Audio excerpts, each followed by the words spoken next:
ہم نے یہ بچپن سے سنا ہے کہ حضرت اسرافیل سور پھونکیںگے. آج ڈیٹیل میں سن لو وہ سور ہے کیا. آقا علیہ الصلوۃ والسلام فرماتے ہیں بے شک اللہ پاک نے زمین و آسمان بنانے کے بعد سور کو بنایا اور حضرت اسرافیل علیہ الصلوۃ والسلام کو عطا فرما دیا. ہم نے یہ بچپن سے سنا ہے کہ حضرت اسرافیل سور پھونکیں گے. آج ڈیٹیل میں سن لو وہ سور ہے کیا. حضرت اسرافیل سور کو اپنے منہ میں لیے ہوئے ہیں اور عرش الہی کی طرف دیکھ رہے ہیں اور انتظار میں ہیں کہ سور پھونکنے کا کب حکم دیا جاتا ہے. یا رسول اللہ صلی اللہ تعالی علیہ وسلم یہ سور ہے کیا. آقا نے فرمایا ایک نورانی سینگ ہے. عرض کی گئی حضور کتنا بڑا ہے. فرمایا بہت بڑا ہے. اس ذات کی قسم جس کے قبضے میں میری جان ہے سور کا دائرہ زمین و آسمان کی چوڑائی جیسا ہے. اور حضرت اسرافیل کو اللہ کریم 3 بار سور پھونکنے کا حکم فرمائے گا. اور اب سنو کیا ہوگا. آقا فرماتے ہیں اللہ پاک حضرت اسرافیل کو جب پہلی بار سور پھونکنے کا حکم دے گا نا اس کو فرمائے گا گھبراہٹ کی پھونک مارو. حضرت اسرافیل علیہ السلام پھونک ماریں گے. اب جب اس کی ہولناک آواز آئے گی نا تو زمین و آسمان والے گھبرا اٹھیں گے. اللہ پاک کے حکم سے حضرت اسرافیل اس آواز کو اس پھونک کو اور لمبا کریں گے. اب اس کی ہولناکی سے پہاڑ ہلنے لگیں گے. بادل چلتے ہیں ایسے پہاڑ چلنے لگیں گے. ریزہ ریزہ ہو جائیں گے. شدید زلزلہ طاری ہو جائے گا. جیسا کہ اللہ پاک فرماتا ہے جس دن تھر تھرانے والی تھر تھر آئے گی اس کے پیچھے آئے گی پیچھے آنے والی دل اس دن خوف زدہ ہو جائیں گے. ایک جگہ نہیں قرآن میں جگہ جگہ قیامت کی منظر کشی کی گئی ہے. قیامت کا حال بیان کیا گیا ہے. نبی پاک علیہ السلام نے مزید فرمایا کہ اس وقت زمین سمندر میں پھنسی ہوئی اس کشتی کی طرح ہوگی جسے سمندر کے تھپیڑے لگتے ہیں. کشتی کے سوار کبھی اوندھے گرتے ہیں. اس وقت دودھ پلانے والیاں دودھ پیتے بچوں کو بھول جائیں گی. حمل والیوں کے حمل گر جائیں گے. بچے دہشت کے سبب بوڑھے ہو جائیں گے. شیطان زمین کے کناروں کی طرف بھاگیں گے. فرشتے مار کے انہیں پھر زمین کی طرف ڈال دیں گے. عجب کوہرام ہوگا. لوگ ادھر سے ادھر بھاگ رہے ہوں گے. ایک دوسرے کو پکار رہے ہوں گے. ابھی لوگ اسی حال میں ہوں گے کہ زمین پھٹ جائے گی. اب لوگوں پر ایسی کیفیت اور خوف اور دہشت طاری ہوگی کہ اللہ پاک کی بہتر جانتا ہے. سنو آسمان بھی گلی ہوئی چاندی کی طرح پھٹ جائے گا. سورج اور چاند بے نور ہو جائیں گے اور آسمان کو اس کی جگہ سے کھینچ لیا جائے گا. یہ پہلی سور پھونکنے کے بعد حال ہوگا.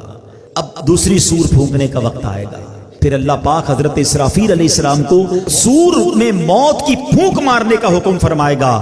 اس بار سور پھونکنے کے بعد آسمان والوں اور زمین والوں پر موت طاری ہو جائے گی. اب حضرت ملک الموت اللہ رب العالمین کی بارگاہ میں عرض کریں گے یا رب آسمان والے اور زمین والے تو سب موت کے گھاٹ اتر چکے مگر جسے تو نے زندہ رکھا. فرمائے گا بتاؤ کون کون زندہ ہے. حضرت ملک الموت کہیں گے یا رب تو زندہ ہے اور تجھے کبھی موت نہیں آنی. تیرے سوا عرش اٹھانے والے فرشتے بھی زندہ ہیں. حضرت جبرائیل حضرت میکائیل بھی زندہ ہیں. کہیں گے مولا میں بھی زندہ ہوں. اب حضرت جبرائیل اور حضرت میکائیل پر بھی موت طاری کر دی جائے گی. وہ بھی موت کا مزہ چکھیں گے.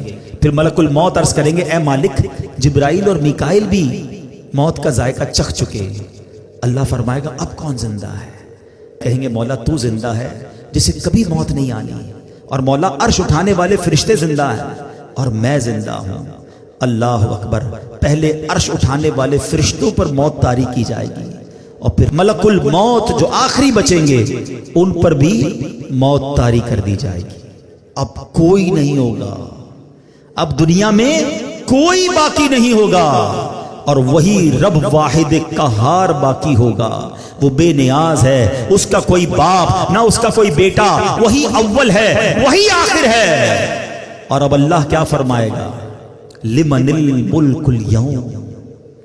آج کس کی بادشاہی ہے. اللہ اکبر. اس جملوں کی ہیبت کو اگر سمجھو نا اللہ فرما رہا ہے جب دنیا میں کوئی باقی نہیں ہے ان تمام متکبرین ان تمام جابرین ان تمام لوگوں سے خطاب ہوگا جو سمجھتے تھے کہ ہمارے دم قدم سے دنیا قائم ہے. ہم ہیں تو جناب فیصلے ہوتے ہیں ہماری اتھارٹی ہے. اب اللہ فرمائے گا لمن الملک اليوم. آج کس کی بادشاہی ہے. اس وقت کوئی جواب دینے والا ہی نہیں ہوگا. اب اللہ خود ہی جواب ارشاد فرمائے گا اور وہ جواب بھی قرآن میں موجود ہے. اللہ فرمائے گا للہ الواحد القہار. ایک اللہ جو سب پر غالب ہے. ہائے ہائے ہائے، میرا رب باقی رہنے والا ہے، وہ حی ہے، وہ قیوم ہے. پھر فرمایا میرے آقا نے زمین اور آسمان کو یوں لپیٹ لیا جائے گا جیسے کاغذ لپیٹتے ہیں. پھر اس زمین کی جگہ کوئی اور زمین بچھا دی جائے گی، آسمان کی جگہ اور آسمان بنا دیا جائے گا. اب اللہ پاک 3 مرتبہ فرمائے گا میں ہوں جبار، جسے میرا شریک ہونے کا دعویٰ ہے سامنے آئے. اللہ اکبر. کوئی سر اٹھانے والا نہیں ہوگا.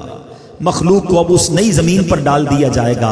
جو پہلے قبروں میں تھے اب نئی زمین کی قبروں میں ہوں گے. جو پہلے زمین کی سطح پر مرے ہوئے تھے اب نئی زمین کی سطح پر مرے ہوں گے. اب ایک قیامت کا نیا نقشہ بن جائے گا. اب پیارے نبی، آخری نبی رسول ہاشمی صلی اللہ تعالی علیہ وسلم اپنا پرسوز بیان جاری رکھتے ہوئے مزید فرماتے ہیں. اب اللہ پاک فرمائے گا عرش اٹھانے والے فرشتے زندہ ہو جائیں. رب نے فرمانا ہے نا، وہ فرشتے زندہ ہو جائیں گے. حکم ہوگا جبرائیل اور میکائیل زندہ ہو جائیں، وہ بھی زندہ ہو جائیں گے. اب اللہ پاک حضرت اسرافیل کو حکم دے گا پڑھنے کے بعد اٹھائے جانے والی سور پھونکو. اب حضرت اسرافیل تیسری بار سور پھونکیں گے اور اس سے تمام روحیں نکل آئیں گی. اللہ پاک فرمائے گا میری عزت و جلال کی قسم اب ساری روحیں اپنے جسموں میں چلی جائیں. تمام روحیں اپنے جسموں میں چلی جائیں گی. اب زمین کھلے گی اور آقا فرماتے تم سب اللہ پاک کی بارگاہ میں حاضر ہو جاؤ گے.